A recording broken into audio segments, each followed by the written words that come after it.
Boogeyman band coming round the bend. Is Boogeyman band. Is Boogeyman band.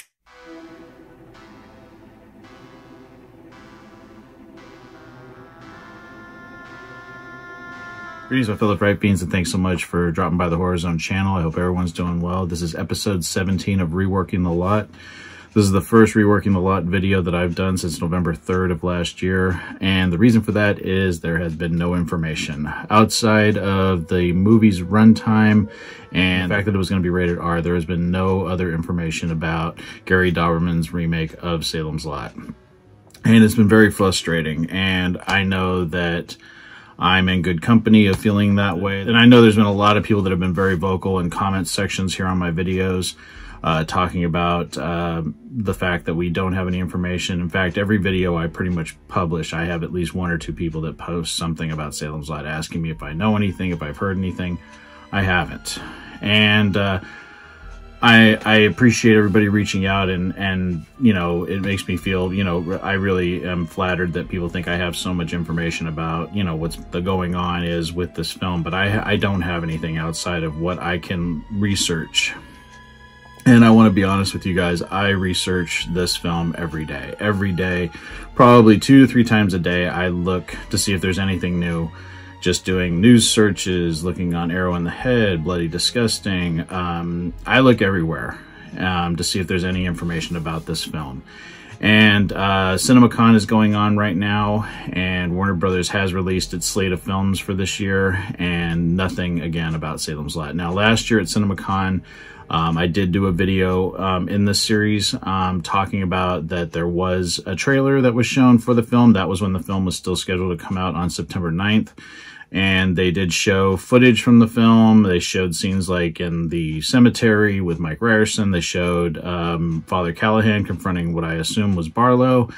And, you know, so it was very promising, and pretty much all of the feedback for people that were there, because they can't, you know, they can't film anything while they're there. It was just, you know, you had a few people put out videos saying, you know, what they experienced and that people would love it, and everything seemed to be great.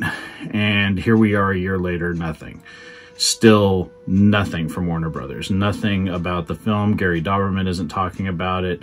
James Wan isn't talking about it, despite the fact that James Wan has had one of the biggest films that he produced this year with Megan, or Mithrigan, or whatever you want to call it. I was not a fan of that film, but that film did really big numbers. And you think with that, and then the upcoming Insidious film that's coming up that he's also producing, you think that there'd be word about Salem's Lot, because these are big properties. I don't understand why there's still nothing about this film. This was a very high-profile project with a lot of big names.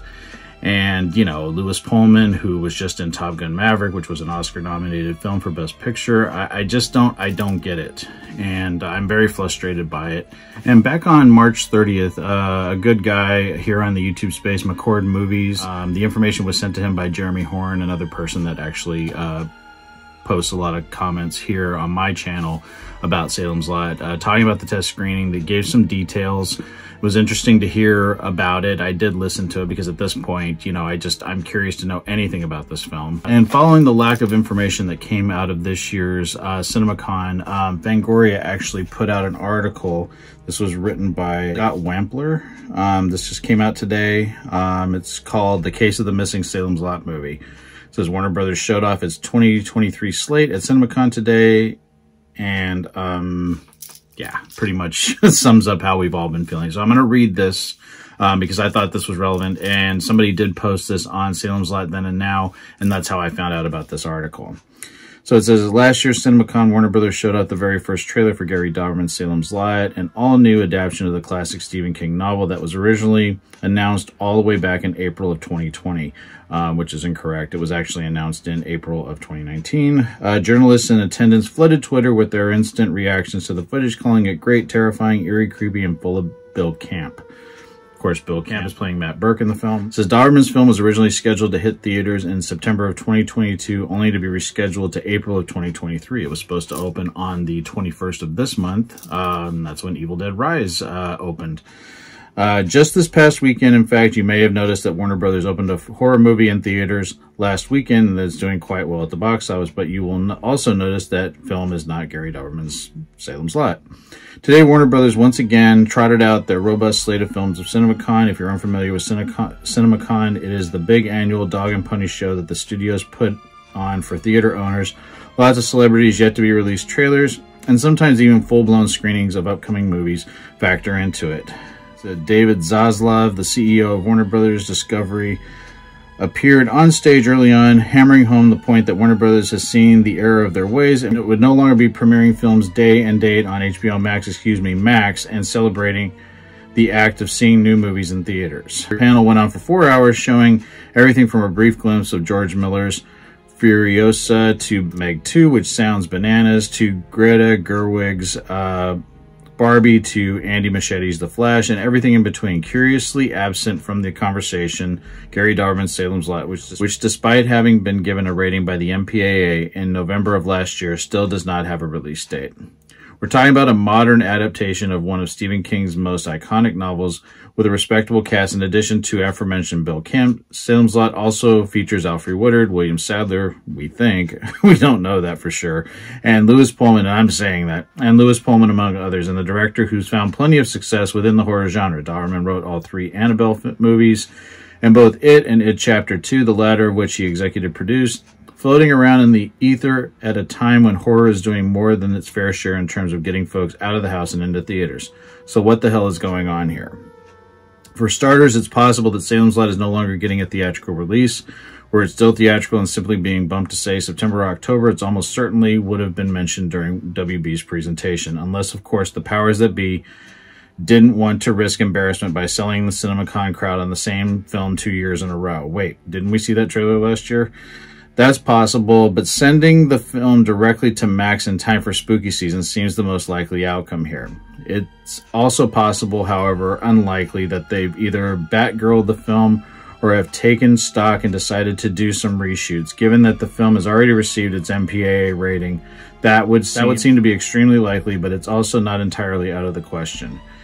Stranger things have happened, and if reshoots are taking place, that'd mean getting a number of the cast members back together and many months after the production wrap. That'd likely lead to scheduling issues. These people have moved on with their lives, and those scheduling issues might create a substantial delay, the sort of delay that explain why Warner Brothers have gone silent on Salem's Lot in the meantime. We're sure there's perfectly a reasonable explanation for Salem's Lot ongoing absence from both theatrical and streaming schedules, but that silence feels like it's becoming a liability for this particular production. Stephen King fans have been frothing at the mouth for Dauberman's film ever since it was announced. They're confused about the delays, and even the film blogging industrial complex, which can usually be counted on to know what's happening behind the scenes, even if they don't report it, have no answers for them.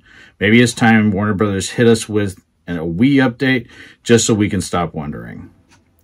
So that's the article. I will post a link down below so people can read it for themselves. I really just feel like nobody knows what they're doing anymore. And this is the strangest production I've ever seen. And the only thing that I can compare this to is the 2016 release of the film Cell, also based on a Stephen King novel, starring Sam Jackson and John Cusack. It was sort of coming on the heels of 1408 doing really good. It was getting John Cusack and Sam Jackson back together, and it was in production. Then it was kind of like there was this period where nobody knew what was going on with it. Then you'd see like a production still, and you still saw a production still, and then nothing again. And then finally they dumped it onto VOD, and I watched it, and it was a train wreck.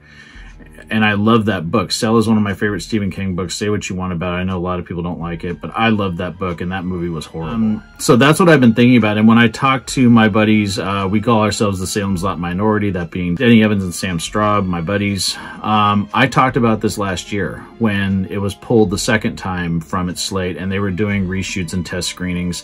So this article is saying, oh, maybe they're doing reshoots again. How many reshoots can you do on a film? I know that Salem's Lot was shot during the pandemic. It was shot in late summer, early fall of 2021 in and around Massachusetts. how many reshoots can you do on a film before you just say, let's just release something, even if you're showing a production still? There has been nothing from this film, not a thing. We've seen the book cover poster, whatever you want to call it. That's the closest we've gotten to a poster. We have no images of any of what the characters even look like in this film. And at this point, I'm kind of just like, until they release something, I'm done. I'm done speculating.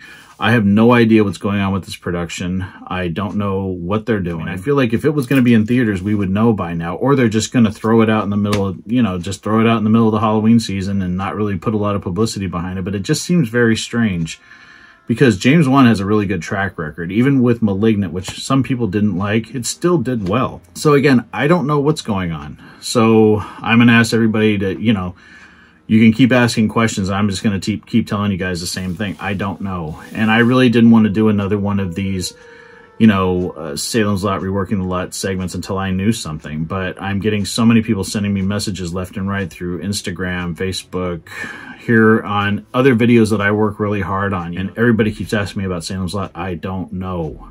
I don't know anything right now. And it's a little frustrating. I'm working on other things, trying to bring other things to people's attention and do something and put on something that people would be entertained by. And I keep getting asked about a film that I have no connection to outside of being a huge fan of that original film from 1979, film miniseries, whatever you want to call it. And yeah, I love that film and that'll never change.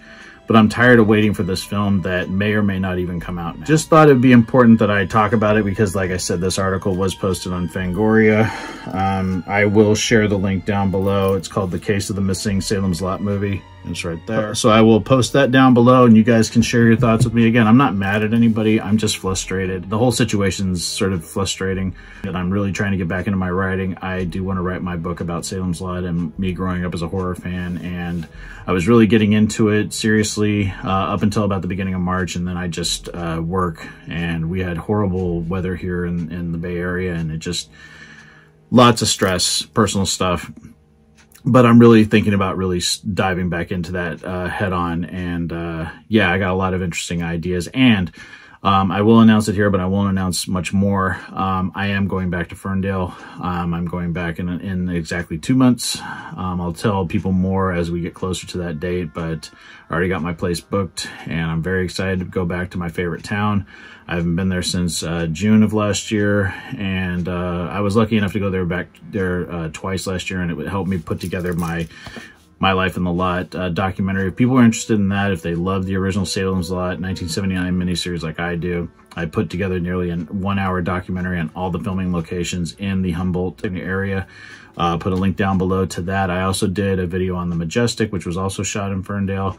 I did that one right before Christmas on the 21st anniversary of the film. Yeah, I just can't wait to go back. And I haven't decided what I'm going to do because I already did my big full, on location. But I'm probably going to do something Salem's Lot related. But I really want to go and enjoy it. And I'm taking a week off, so it'll be a nice break. And I got some surprises for people. And I hope everyone looks forward to that. And again, I appreciate everyone. Sorry if I seem frustrated, but just like everybody else, I just want to know what's going on with this film. And I really wish it wouldn't have been touched, but nothing's going to taint the original for me. So that's it. So I hope everyone enjoyed this video. Thank you so much again for the support. Link down below to the Fangoria article. Also link down below to McCord Movies. Check him out. He's a good guy. And you can see a breakdown. One of the Salem's Lot test screenings, it does talk about some spoilers, so just be warned. And that was thanks to Jeremy Horn, who is also a contributor here on my channel. Thank you so much, everyone. I hope everyone's doing well, and I'll talk to you again real soon. Take it easy. Stay scared as always. And remember, you can do nothing against the master.